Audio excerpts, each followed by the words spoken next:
Check. Oh shit.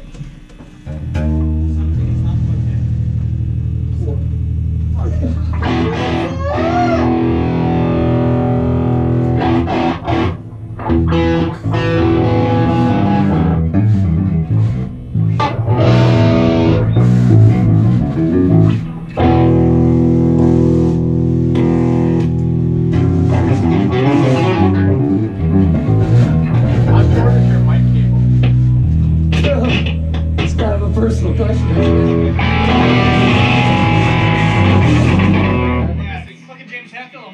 What? If I wanted to do the lyrics, I'd fucking hire him. You ready? Let's do it!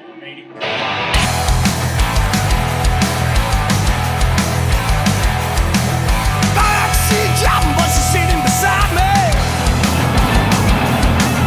Running out of gas, but she's ready to ride me. Yeah. She let me smoke, said she gave me directions. She's got venom for blood to feel the reactions. I'm running hot, but then she'll pass me a cool one. Riding now, well, she rocking the shotgun.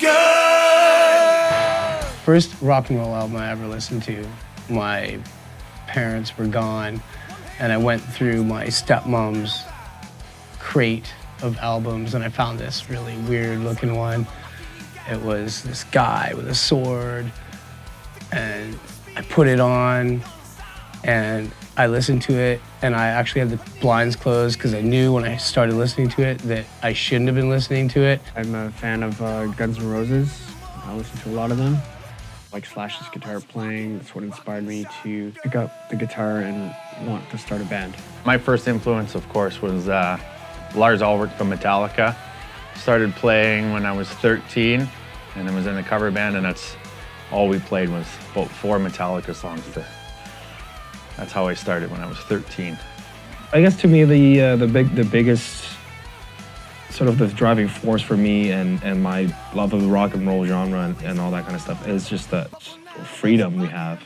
Rock and roll, it just represents that complete unhindered fucking complete liberation of your senses. Like if you want to talk Freudian, then like that's your id going completely unchecked. And you know, like I get, you know, on a mental health level, you don't want to be that person, but it's still not intoxicating power. And to me, like playing rock and roll, it's the conduit to that state. Scout City on Fire is not about hockey and the Boston Bruins. Scout City on Fire!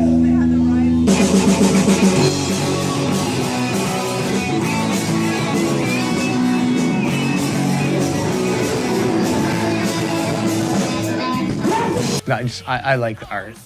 The art, you know, that's the thing. Writing songs and being able to share it and getting the dopamine of someone going, wow, I really like that. Everything that you're going through, you can put in the songs and you live that moment fully.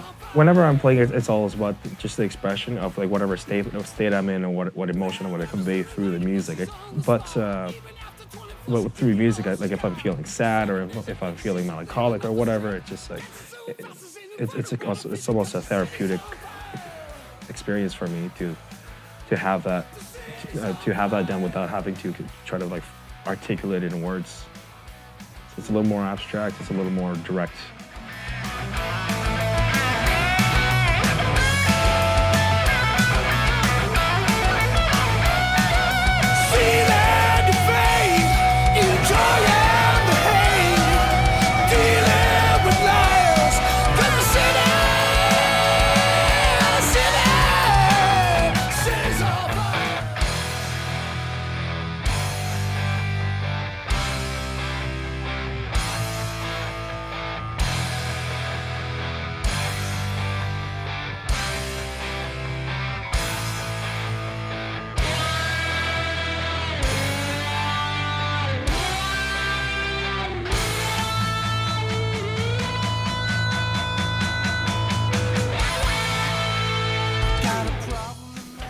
So how long have you guys been together?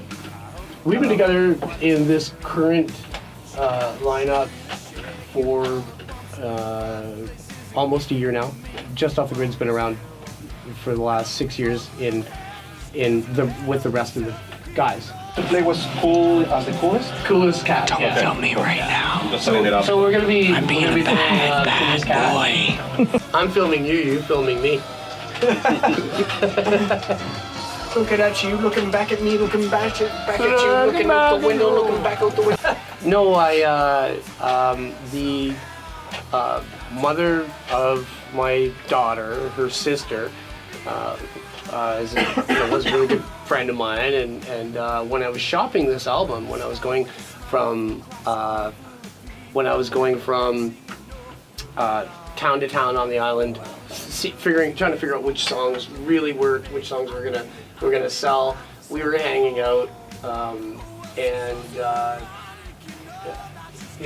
she would light my smokes and give me directions and so on and so forth. And of course, in the writing of the song, I took it a little bit further and made it like, sort of a sexual thing. If you listen to the song, it becomes a guy and a girl, and they're just touring around and don't give a crap about anything, and they're drinking and driving, and of course that's not condoned, but it makes for good material to write with.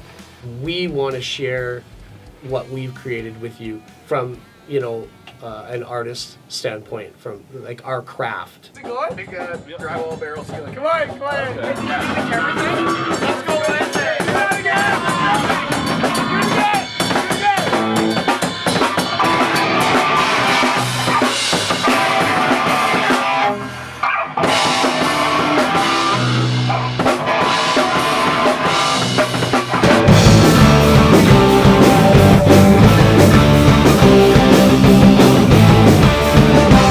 Well, first of all, we did our little pre-production with Wayne, and we recorded in our old jam space.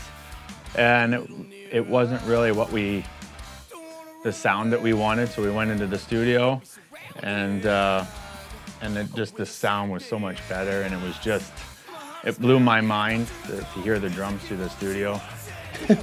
Yeah, we recorded it twice. We scrapped it the first time. We'd already put so much time into it that it was either a whatever, we'd just do it anyways and give up, or we started over from the beginning. So we went to a studio to re-record all 13 songs. I think I'm done now. I'm having a hard time trying to sell CDs. Everybody wants a download card. It's a tough one because you're just giving your music away, but in the end, it's getting out there so that people can go to your shows and eventually buy your merch and all that. So, streaming music is the wave of the future, right?